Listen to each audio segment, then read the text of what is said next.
विजयी विश्व तिरंगा प्यारा, झंडा ऊंचा रहे हमारा।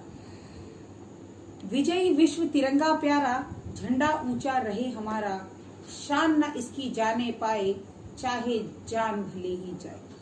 जी हाँ, इन दो पंक्तियों को सुनकर आपको एहसास हो गया होगा, याद आ गया होगा कि हम जिस विषय की बात कर रहे हैं वह है हमारे देश की आन बान और शान, अर्थात हमारा तिरंगा, हमारा राष्ट्रीय ध्वज। अपने राष्ट्रीय ध्वज के बारे में हमने अनेकों जानकारियां अपने इस पाठ के माध्यम से ग्रहण की हैं। हम जान गए हैं कि हमारे तिरंगे को हम इतना सम्मान क्यों देते हैं, हमारे तिरंगे का नाम तिरंगा क्यों है और इसकी क्या विशेषताएं हैं। जब हम तिरंगे की बात करते हैं, जब हम देश की बात करते हैं और जब हम तिरंगे को फहराने की बात करते हैं तो हमें किन किन बातों का ध्यान रखना चाहिए। इन सब बातों को जानकर समझकर हमने अपने तिरंगे के विषय में अनेकों जानकारियां इस पाठ के माध्यम से ली हैं। बच्चों, पाठ पढ़ने के बाद, समझने के बाद हम इसके प्रश्न उत्तर पर भी विचार विमर्श कर चुके हैं और अपनी लेखन अभिव्यक्ति के द्वारा अपनी उत्तर पुस्तिका में भी उन्हें लिख चुके हैं। कुछ बच्चों ने तो बहुत अच्छा वर्क किया है, बहुत अच्छा कार्य किया है, अपने प्रश्न उत्तर बड़े सुंदर ढंग से लिखे हैं, लेकिन कहीं कहीं कुछ मुझे लगा एक दो बच्चों में जिन्होंने काम करने का बहुत सुंदर प्रयत्न किया है, लेकिन जितना कि मैं आप लोगों को जानती हूँ आप उससे भी अच्छा कर सकते हैं।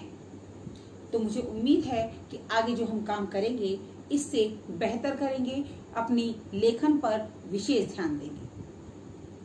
अब आगे बढ़ते हैं।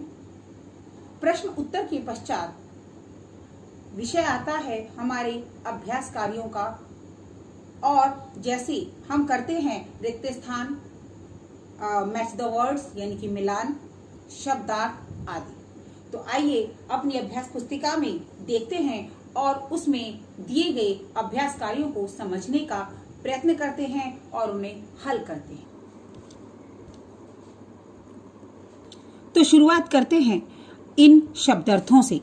सबसे पहले देखिए, ध्वज अर्थात झंडा, ध्वज अर्थात झंडा।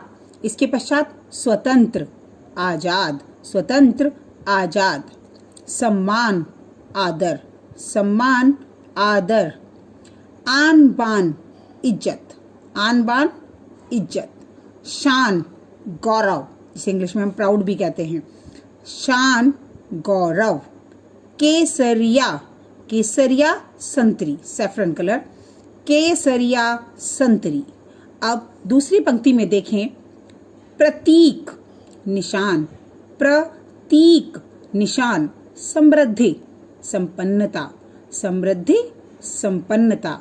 सदाचार, अच्छा व्यवहार, सदाचार, अच्छा व्यवहार। निरंतर, लगातार, निरंतर, लगातार।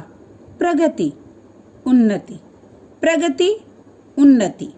राष्ट्रीय, देश से संबंधित, अर्थात जो हमारे राष्ट्र से संबंधित हो वो राष्ट्रीय। जैसे राष्ट्रीय पक्षी होता है, राष्ट्रीय पशु होता है और हमारा राष्ट्रीय ध्वज तिरंगा है, अर्थात देश से संबंधित जो भी चीज हैं वो राष्ट्रीय होती हैं। तो राष्ट्रीय का अर्थ हुआ राष्ट्रीय, देश से संबंधित। तो चलिए अब कुछ कठिन शब्दों को बोलने का अभ्यास करते हैं, क्योंकि शब्दों को बोलते हुए और जिस प्रकार से उनका उच्चारण होता है उसी प्रकार से उन्हें लिखा जाता है। जैसे राष्ट्रीय, राष्ट्रीय, समझ आ रहा है हमारी कि ट्र पर हम बड़ी ई की मात्रा लगाएंगे। राष्ट्रीय। सम्मान, सम्मान। केसरिया, केसरिया, केसरिया। प्रतीक, प्रतीक। सचिवालय, सचिवालय। स्तंभ, शीर्ष, शीर्ष, निरंतर। आगे बढ़ते हैं। तीलियां, तीलियां, क्षतिग्रस्त, क्षतिग्रस्त, स्वतंत्रता, क्षतिग्रस्त, स्वतंत्रता। इस प्रकार शब्दों को हम न केवल बोलने का प्रयास करेंगे अपितु इन्हें लिखकर भी देखेंगे और श्रुतलेख के माध्यम से अपना आकलन भी करेंगे कि क्या हम जिस प्रकार बोल रहे हैं उन्हें उस प्रकार लिख भी पा रहे हैं। अब हमारा जो अगला अभ्यास कार्य है वह है दिए गए विकल्पों का चुनाव। अर्थात हम प्रश्न पढ़ेंगे और उसके उत्तर में दिए गए 3 विकल्पों में से एक का चुनाव करेंगे जो सही होगा। तिरंगे में कितने रंग हैं? 4, 2, 3। तो कौन सा उत्तर सही है? 3। तिरंगे में 3 रंग हैं तो 3 वाले विकल्प पर हम यह चिन्ह लगा देंगे। सही का जो चिन्ह है वो लगा देंगे। दूसरा, चक्र किस रंग की पट्टी पर बना है? हमारे पास 3 ऑप्शन है, हरा, सफेद, केसरिया। जी हाँ, सफेद। ख जो विकल्प है वह सही है। ख विकल्प, चक्र सफेद रंग की पट्टी पर बना है। तीसरा, चक्र के स्थान पर पहले क्या था? और हमारे विकल्प हैं चरखा, चांद, तारा। चरखा, चांद, तारा। और इसमें सही विकल्प है क अर्थात चरखा। चक्र के स्थान पर पहले चरखा था। अंतिम प्रश्न, तिरंगे के आकार का सही अनुपात क्या है? या तिरंगे के आकार का सही अनुपात है? और हमारे पास फिर से 3 विकल्प हैं, 2:3, 3:3 और 3:2। जी हाँ, इसका उत्तर है ग अर्थात 3:2। 3:2। तो इस प्रकार हमने सही विकल्पों के चुनाव को देखा और इसी प्रकार हम अपने प्रश्न उत्तरों को भी समझकर लिख सकते हैं। अब आज के लिए आपको यह समझना है कि आपको किस प्रकार इन शब्दों को लिखना है। आप अपने घर में किसी भी सदस्य की सहायता लेकर कुछ शब्दों को श्रुतलेख के रूप में लिख सकते हैं, जिससे आपका अभ्यास कार्य हो सके और आपको शब्दों को लिखने का तरीका आ सके। किसी भी शब्द को लिखना जब हमारी समझ में नहीं आता तो आवश्यक है कि हम उस शब्द को बार बार बोलकर देखें, सही उच्चारण से करें और शब्दों को तोड़कर लिखने का प्रयास करें। जैसे तिरंगा शब्द है, अब हम इसे कैसे तोड़ेंगे? तिरंगा, तिरंगा, ती हो गया और फिर रंगा हमने एक तरफ लिखा, तो हम जब मिलाकर लिखेंगे तो वह सही लिखा जाएगा।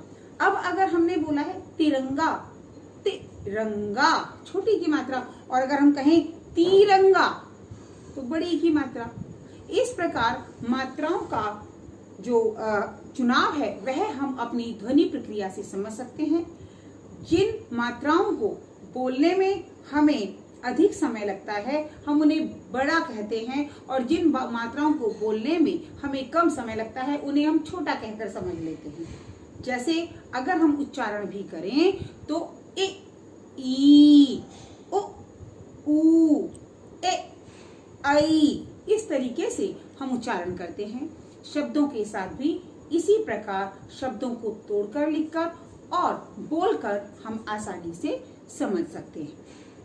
तो बच्चों, अब आपका गृह कार्य यही है कि आप इस जो भी आज मैंने आपको अभ्यास कार्य समझाया है, पहले इसे समझने का प्रयत्न करेंगे, फिर श्रुतलेख के माध्यम से शब्दों को लिखने का प्रयत्न करेंगे और विशेष बात अपने सुंदर लेखन पर विशेष ध्यान देंगे। क्योंकि सुंदर लेखन से ही आप में जो है आपके व्यक्तित्व में निखार आता है और आपको खुद भी अच्छा लगता है और देखने वालों को भी के मन में भी आपके प्रति अच्छा भाव पैदा होता है, अच्छी फीलिंग आती है। ठीक है, तो बड़े सुंदर तरीके से अपने कार्य को करते हुए निरंतर कक्षाओं में सम्मिलित होते रहेंगे। धन्यवाद।